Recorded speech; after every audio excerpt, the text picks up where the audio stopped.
여자의 운명 하나님께 달려있다. 에스더, 여자라면 에스더처럼 시리즈 첫 번째, 여자의 운명 누구에게 달려있다고요?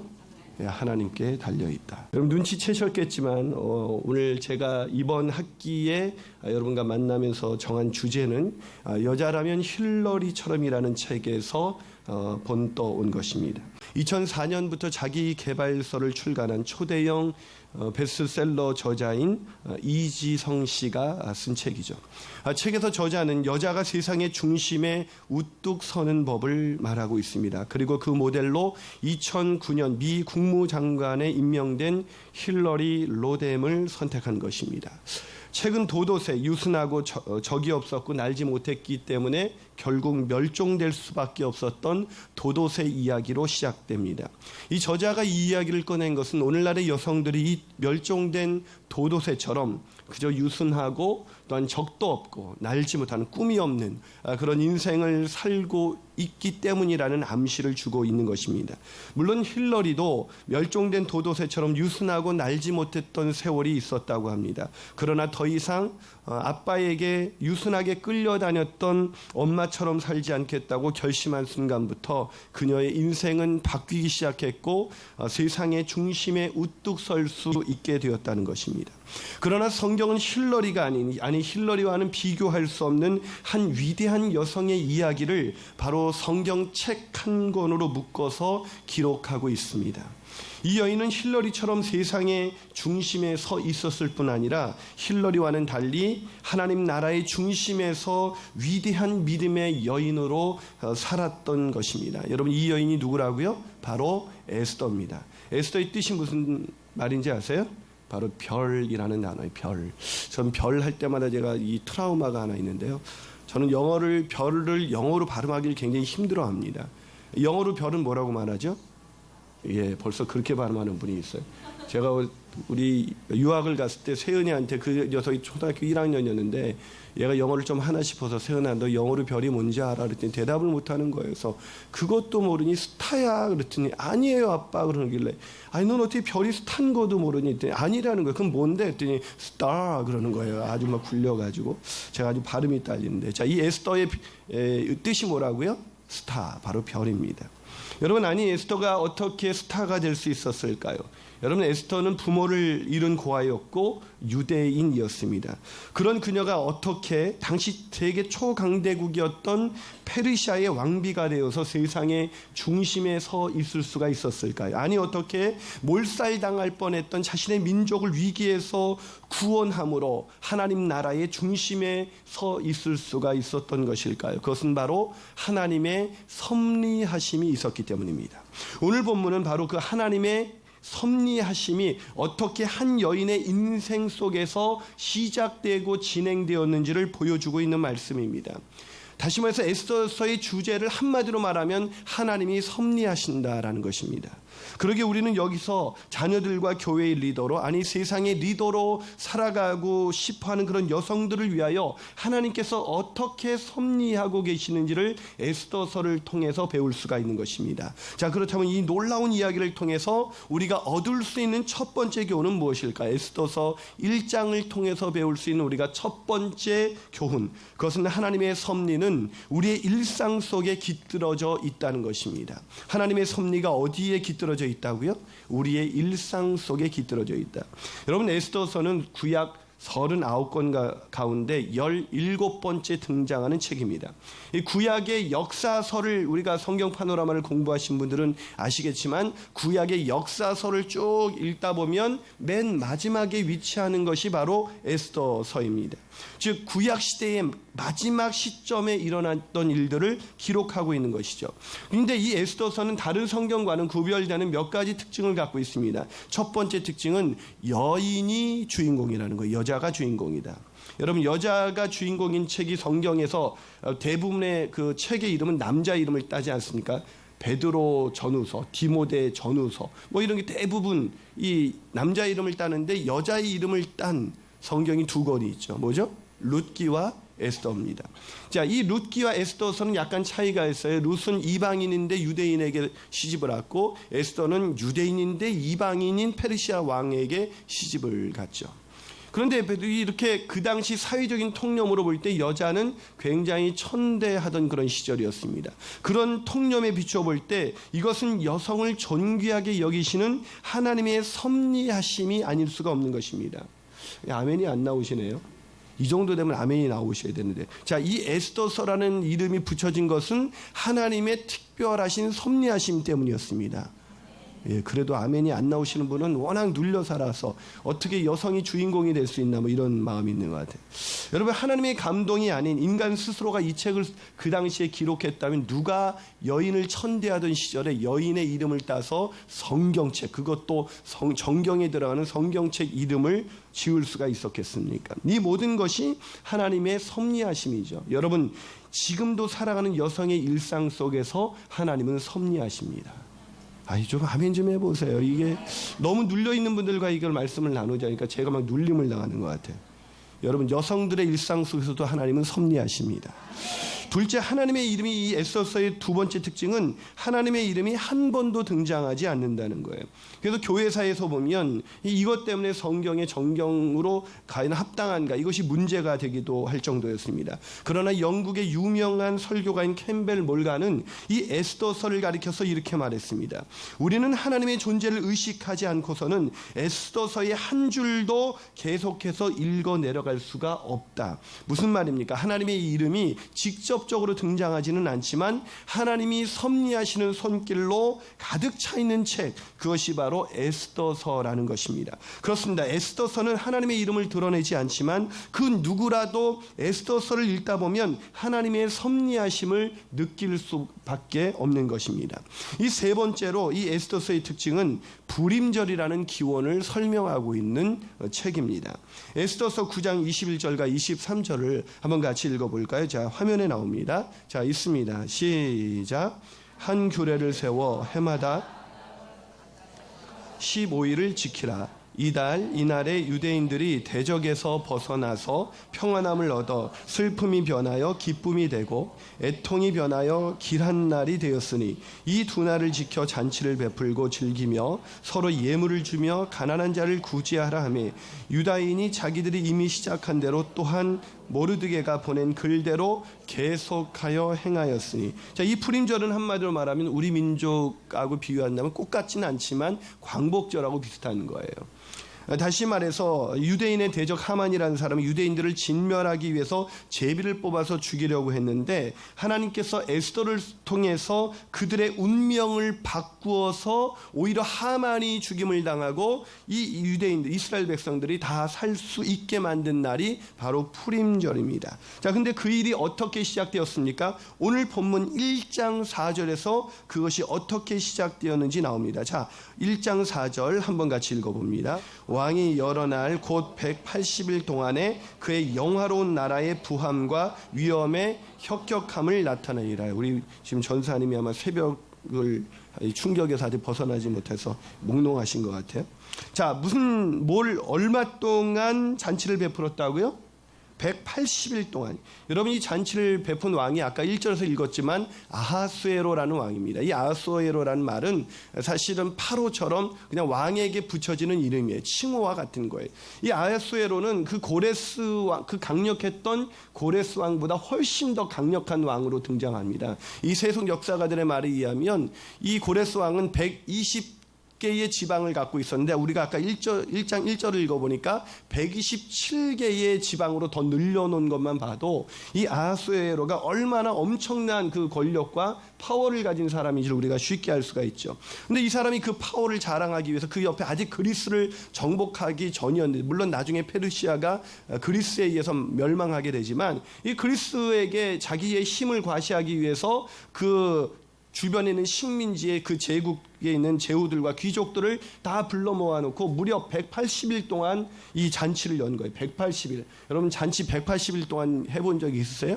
그런데 이런 엄청난 잔치가 베풀고 나서도 마음에 안 차가지고 수산 도성 시민들을 위해서 7일간의 잔치를 또 엽니다. 그리고 왕후의 와스티를 시켜서 왕궁에서 분열을 위한 잔치를 또 열어줍니다.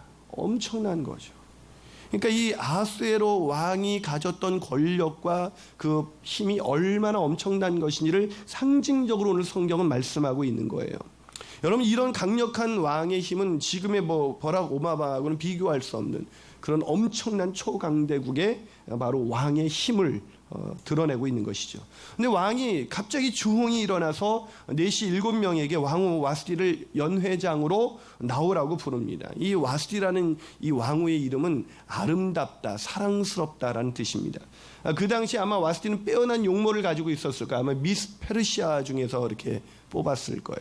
왜냐하면 그 당시 그 왕후가 되기 위해서는 곱게 단장을 하고 얼마나 그 사회가 수준이 낮았는지, 미개했는지, 그렇게 여인들을 그냥 닥치는 대로 아닌 그 뽑아다가 이 왕후가 되기 위해서는 하룻밤 왕과 먼저 잠을 자야 돼요. 그래서 왕이 그 모든 것을 다 흡족하게 여긴 후에 뽑는 것이 페르시아의 왕비예요. 그러니까 이 와스티가 얼마나 빼어난 그 외모를 갖겠어요. 물론 여러분의 마음이 나보다 더 하겠느냐 그런 표현이 있는데, 요즘 여자들은 보면 거의 착각 속에 사시는 것 같아요. 자기들을 보실 때마다 계속 거울아 누가 세상에서 제일 예쁘니, 혹시 이런 것을 하고 나오시는 것이 아닌지. 여러분, 그런데 그 아름다운 왕후의 그 미모를 자랑하고 싶었던 거지, 이제 취기가 올라서. 그런데 그 왕후가 그것을 거절합니다. 그래서 왕이 진노하게 된 거죠. 그래서 와스티를 폐위시키게 되고, 이것이 계기가 돼서 누가 등장할 수 있게 되는 거예요? 에스더가 등장할 수 있게 되는 거예요. 자, 에스더서 1장이 어떤 교훈을 주고 있는 것입니까? 하나님께서는 이방인의 왕이 베푸신 잔치 속에서도 섭리하신다.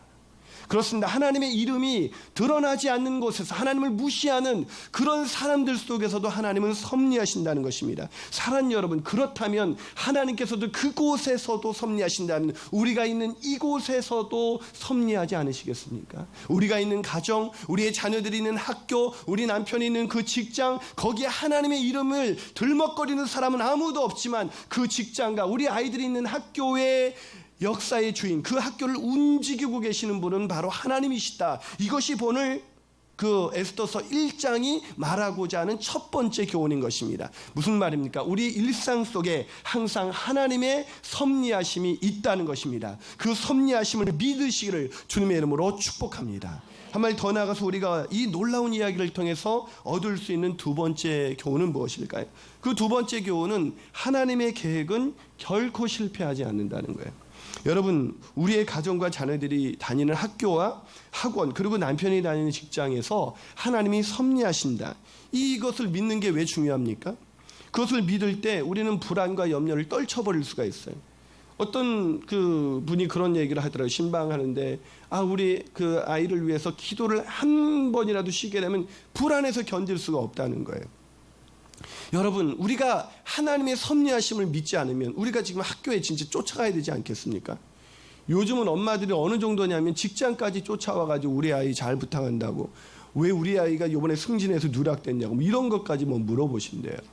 여러분, 아이들을 이 험한 세상 속에서 기를 때에 가장 중요한 거는 우리가 그 아이들을 막 찾아다니면서 위치 추적기 달아주고 이런 게 중요한 게 아니에요. 아이들을 키우면서 가장 중요한 건 뭐냐면 내 마음속에서 우리 아이들의 인생에 하나님이 섭리하신다는 걸 믿는 것입니다. 아멘이십니까? 그걸 믿을 때에 우리가 불안함을 떨칠 수가 있어요. 우리 아이들과 또 우리 그 남편에게 일어난 그런 모든 우리 가정에 일어난 그 이해할 수 없는 환경과 그 여건을 우리가 받아들일 수가 있는 거예요. 그 속에서도 불안하지 않을 수가 있는 것입니다. 그런데 많은 사람들이 그런 하나님의 섭리하심을 믿지 못하기 때문에 그 다음 단계인 그 섭리하심 속에서 하나님의 계획은 철저하게 이루어진다는 것을 잘 모르는 것이죠. 여러분, 하나님의 계획은 결코 실패하지 않는다. 이것을 믿는다는 것이 쉽지 않다면 오늘 본문 1장 12절을 읽어보십시오. 자, 오늘 본문 1장 12절에서 말도 안 되는 일이 일어났습니다. 한번 읽어볼까요? 12절입니다. 시작. 그러나 왕후 와스티는 내시가 전하는 왕명을 따르기를 싫어하니 왕이 진노하여 마음속에 불붙는 듯 하더라. 자, 대제국을 다루는 왕의 속이 얼마나 웃깁니까? 자기는 180일간 잔치를 베풀고 자기의 위엄을 드러내는데 누가 망쳐놓은 거예요? 왕후가 망쳐놓은 거죠. 지금 자기 와이프도 자기의 말을 안 듣는 초라한 남편으로 전락하고 만 거예요. 참 이게 아이러니 아닙니까? 세상에서 떵떵거리고 큰소리치는 남자들이 사실은 보면 자기 아내에게도 인정받지 못하는 아주 제가 쓰기 어려운 단어지만 그 찌자로 시작되는 거 뭐 있지 않습니까? 네. 여러분 진짜 남자는 자기 와이프한테 인정받는 사람이에요. 여기 남편들이 없어서 참 여러분 아멘이 안 나오시네. 계속 그런 분. 여러분 정말 이 남편의 권위는 사실 어디서 나오냐면 아내의 존경에서 나오는 거예요. 예. 사실 아내가 존경하지 않는 남편은요, 세상에서 아무리 뭐 사장 아니라 회장 아니라 그 할아버지를 해도 그 아내는 열등감을 극복하지 못합니다. 근데 세상에서 진짜 뭐 세상 사람들이 흔히 말하는 그런 좋지 않은 그런 직업을 갖고 있다 할지라도 아내가 존경해주는 남편은 세상 부러울 것이 없는 거예요. 그런 남편을 존중하시기를 축복합니다. 예, 거긴 아멘을 잘 하시네요. 여러분 오늘 본문에 보면 그런데 사실은 그러나 이 문제에 있어서 이 누가 잘못을 한 겁니까? 왜냐하면 이거는 그 왕후 와스티가 제대로 처신을 한 겁니다. 왜냐하면 자기는 그런 성적인 놀이개가 아니거든요. 취한 그 왕의 그 신하들에게 자기 외모를 드러내기 위해서 외모를 가꾸고 단장한 것이 아니라 자신과 자신의 남편만을 위해서 준비한 것이 아니겠습니까? 그렇기 때문에 이 왕후는 그것을 거절한 거예요. 그것은 너무나 당연한 것입니다. 그런데 그런 아내를 보고 어떻게 했습니까? 그런 기품 있는 아내를 보고 분노하면서 막 이런 남편이 아무리 왕이라도 이런 남편과 살고 싶겠습니까? 대답이 없으세요. 살고 싶겠습니까? 예, 어떤 분은 그래도 살고 싶은가 봐요. 왕 아닙니까? 왕 뭐 그런 것 같아요. 여러분 근데 거기서 그친 게 아니에요. 때마침 왕이 7방백 중에 하나인 무무간이 왕의 기색을 딱 살피면서 왜 기색을 살폈겠어요? 아부하려는 거죠. 아부하면서 이를 확대시켜버렸습니다. 왕후 와스티의 이 행위가 왕에게만 잘못한 게 아니라 지방의 관리들과 모든 백성들에게도 잘못했다는 거예요. 여러분 이 남자들이 열등감에 사로잡히고 나약한 사람들은요, 자기가 뭔가를 잘못했으면 그걸 회개하고 여보 미안해 내가 잘못했어 이 말하면 끝나는 건데 이 열등감과 나약함이 있으면 그 말하면 자기 자존심이 무너지는 줄 알아요. 그래서 그걸 극복하기 위해서 어떻게 하냐면 내가 특별히 잘못한 것이 없지 않냐 이 동조 세력을 구하는 거죠. 그런 세력을 구하면서 야 내가 이거 잘못한 거냐 왜 왕후가 말을 안 듣지 분위기 이상해졌는데 그때 딱 무무간이 왕의 기색을 살피면서 그건 왕에게만 잘못한 게 아니라 모든 신하들과 모든 백성들에게 잘못한 겁니다. 그렇지 이 여자가 잘못한 거야 라고 얘기하는 거죠. 참 지금 이 말을 듣는 순간 어쩜 우리 남편과 이렇게 똑같은가 뭐 그런 생각을 하실 수도 있겠지만 저도 뭐 좀 불안하긴 해요. 저도. 근데 참 기가 막히지 않습니까? 그러면서 하는 말이 19절이에요. 자, 19절을 같이 한번 읽어봅니다. 19절 있습니다. 시작. 왕이 만일 좋게 여기실진데 와스티가 다시는 왕 앞에 오지 못하게 하는 조서를 내리되 바사와 메대의 법률에 기록하여 변개함이 없게 하고 그 왕후의 자리를 그보다 나은 사람에게 주소서. 자, 왕후의 자리를 누구에게 주라고요? 그보다 나은 사람. 그 사람이 누굽니까? 여러분이니까 에스더라고 말하죠. 그때 누가 에스더가 어떤 사람입니까? 여러분 에스더는요 고아였어요. 페르시아 사람들에게는 또 이방인이 아닙니까? 누가 이 무무간이 에스더를 생각하면서 그보다 더 나은 자리를 주라고 말했겠습니까? 아마 에스더라고 그 누구도 상상할 수 없었을 거예요. 근데 이 에스더를 생각하고 말한 것은 아니지만 하나님은 이 일을 통해서 에스더를 세우시려고 지금 작정하시고 섭리하고 계시는 것입니다. 이에 대해 19세기 스코틀랜드의 성직자인 알렉산더 화이트는 이렇게 말합니다. 성경 저자는 혐오스러운 잔치 분위기에서 왕후 와스티의 존엄한 태도를 부각시킨다. 잔치 석상에서 왕명이 전달되었지만 그녀는 담대하게도 복종하지 않았다. 그녀의 아름다운 용모는 술에 취한 많은 사람들을 위한 것이 아니라 그녀와 그녀의 남편만을 위한 사적인 것이었다. 하지만 결국 와스티 왕후는 왕 앞에서 쫓겨나는 수치를 당하고 말았다. 성경 저자의 의도는 아하수에로 왕의 잔인함에도 불구하고 모든 것이 여기서부터 중요합니다. 하나님의 섭리에 의한 것임을 강조하는 데 있다. 아멘이십니까? 그렇습니다. 하나님은 혐오스러운 그 권력자의 분노와 열등감, 아부하는 인간들 속에서도 하나님의 뜻을 이루어 가시는 역사의 주관자가 되신다는 것입니다. 그것이 우리에게 얼마나 중요한 위로가 됩니까? 우리 인생 속에서도 얼마나 이런 말도 안 되는, 나는 옳게 처신했는데 말도 안 되는 대접을 받는 일들이 얼마나 많이 일어납니까? 그런 일들이 일어날 때 실망하지 말아야 한다는 것입니다. 낙심하지 말아야 한다는 것입니다. 눈에 보이는 이 일이 너무나 억울하고 힘들어도 역사의 주관자이신 하나님께서는 일하고 계신다는 것입니다. 그분은 결코 실패하지 않으신다는 것입니다. 이것을 신뢰함으로 자녀를 품고 기도하며 나가는 저와 여러분이 되시기를 주님의 이름으로 축원합니다. 마지막으로 이 놀라운 이야기를 통해서 우리가 얻을 수 있는 세 번째 교훈은 무엇입니까? 그것은 하나님의 뜻대로 사는 성도들은 반드시 역사의 주관자가 된다는 것입니다. 이 땅에 사는 모든 성도들이 역사의 주관자라는 거예요. 에스더가 어떤 사람입니까? 그냥 고아였고 정말 이방인이었고 정말 아무 힘없는 그런 천민으로 살아가는 에스더가 어떻게 역사의 주인공이 될 거라고 누가 생각할 수가 있었겠습니까? 그런데 오늘 그 나은 것을 그 더 나은 사람에게 준다고 말한 이 본문을 통해서 하나님이 섭리는 이루어졌고 결국 우리가 하는 것처럼 에스더는 왕후가 되었습니다. 사랑하는 여러분, 여러분의 자녀들의 인생이 그 하나님께 달려있음을 오늘 에스더서를 통해서 다시 한번 배우게 되기를 축복합니다. 그래서 성적 때문에 스트레스 받지 아니하고 그 아이들의 인생 속에서 우리가 원하는 대로 이루어지지 않았다 할지라도 그 아이들을 신뢰하고, 아니 그 아이 속에 역사하시는 하나님을 신뢰하고 끝까지 나가시는 저와 여러분이 되시기를 주님의 이름으로 축복합니다. 저는 설교를 마치면서 이재철 목사님이 쓰신 책 인간의 일생이라는 책에 나온 그 두 여인의 이야기를 들려드리고자 합니다. 거기 보면 1997년에 불과 닷새 간격으로 죽음을 맞이한 두 여인의 이야기가 기록되어 있습니다. 내용은 이렇습니다. 1997년 불과 닷새 간격으로 우리는 세계적인 두 여인의 죽음을 목격했다. 그중 한 명은 이집트 출신 애인과 함께 프랑스 파리에서 교통사고로 즉사한 영국의 다이애나 비이다. 그때 그녀의 나이는 36세였다. 그녀는 세계 최고의 왕가로 일컬어지는 영국 왕실의 왕세자비였고 그녀와 함께 죽은 새 애인 알 파예드는 영국의 재벌의 아들이었다. 그녀는 명실공히 부귀영화와 젊음의 정점에 서 있었다. 그러나 그녀는 한순간에 죽었고 장엄하기 그지없었던 그녀의 장례식은 공허하고 허무하기만 했다. 36년 동안 자기만을 위해 살았던 그녀의 장례식에서 죽음 용품 예외에 어떤 것도 볼 수 없는 탓이다. 다이애나비 사망 닷새 후 인도 캘커타에 테레사 수녀가 숨을 거두었다. 인도의 빈민을 위해 평생을 바친 그녀의 나이는 87세의 노파였다. 젊은 왕세자비 다이애나에 비하면 깊이 팬 주름에 깡말라 광대뼈가 유독 도드라져 보이는 노파 테레사 수녀의 외모는 그야말로 볼품이라고는 전혀 없었다. 그렇다고 소유가 넉넉한 것도 아니었다. 살이 단 2벌이 그녀의 전 재산이었다. 다이애나비와 테레사 수녀를 비교한다는 것 자체가 부질없어 보였다.